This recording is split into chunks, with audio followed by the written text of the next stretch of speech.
लोकसभा चुनाव 2024 के आखिरी चरण की वोटिंग 1 जून को होगी और प्रदेश की हाई प्रोफाइल सीट गोरखपुर में भी इसी दिन वोट डाले जाएंगे। यहां पर मुकाबला बीजेपी के रवि किशन और इंडिया गठबंधन की उम्मीदवार काजल निषाद के बीच है। रवि किशन यहां के मौजूदा सांसद हैं और भोजपुरी फिल्मों के स्टार रवि किशन लगातार दूसरी बार इस सीट से चुनाव लड़ रहे हैं। वहीं रवि किशन के लिए लड़ाई इस बार भी आसान मानी जा रही है। आखिर क्यों? तो चलिए बताते हैं। नमस्कार, मेरा नाम है नावेद माजिद और आप देख रहे हैं द लीडर हिंदी।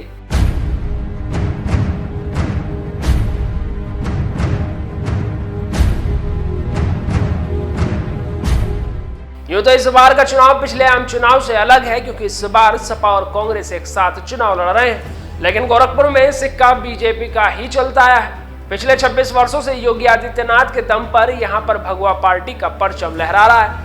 वो योगी आदित्यनाथ ही हैं जिनकी वजह से गोरखपुर बीजेपी की सेफ सीट बनी हुई है। यहाँ पर जिसके सर पर योगी आदित्यनाथ का हाथ रहा, उसकी किस्मत चमकती रही।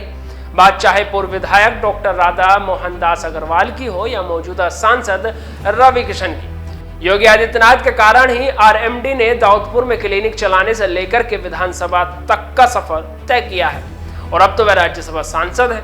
योगी आदित्यनाथ की वजह से ही रवि किशन संसद पहुंचे हैं। दरअसल गोरखपुर के लोग इस आधार पर वोट करते हैं कि बीजेपी के उम्मीदवार को योगी आदित्यनाथ का सपोर्ट है या फिर नहीं, या कहें कि प्रत्याशी मठ के कितना करीब है। रवि किशन मठ में हाजिरी लगाते रहते हैं, लोगों के बीच में भी उन्हें लेकर पॉजिटिव मैसेज रहा है और यही वजह है कि वह लगातार दूसरी बार चुनाव लड़ रहे हैं। ऐसा नहीं है कि योगी आदित्यनाथ के आने के बाद ही गोरखपुर में गोरखनाथ मंदिर का दम दिखा है, बल्कि 1998 से पहले भी महंत दिग्विजय नाथ और महंत अवैधनाथ यहां से लोकसभा पहुंच चुके हैं। 1967 के चुनाव में महंत दिग्विजय ने जीत हासिल की थी और 1998 के चुनाव में यहां पर योगी आदित्यनाथ की एंट्री होती है। अपने पहले ही टेस्ट में वे पास हो गए। योगी 2017 तक यहां के सांसद रहे और 2017 में योगी आदित्यनाथ लखनऊ शिफ्ट हुए तो इसका झटका भारतीय जनता पार्टी को लगा। 2018 के उपचुनाव में उसे हार मिली। सपा के परवीन निषाद ने यहां पर बाजी मारी और परवीन निषाद अब बीजेपी के साथ है। वह इस बार के लोकसभा चुनाव में संत कबीर नगर से प्रत्याशी हैं।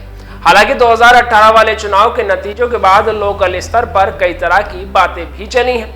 खैर, हर बार की तरह इस बार भी क्षेत्र में योगी आदित्यनाथ के खिलाफ कोई नाराजगी नहीं दिख रही। लोग बिजली कटौती से जरूर परेशान हैं, लेकिन उनका कहना है कि सपा बसपा के कार्यकाल के मुकाबले व्यवस्था बेहतर है, यानी कि गोरखपुर में योगी आदित्यनाथ का कोई विकल्प जनता के पास नहीं है।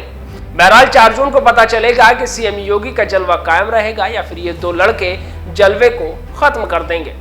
फिलहाल के लिए इतना ही। आपको ये वीडियो कैसी लगी कमेंट बॉक्स में जरूर बताइएगा और हमारे चैनल को लाइक, शेयर और सब्सक्राइब जरूर करिएगा। धन्यवाद।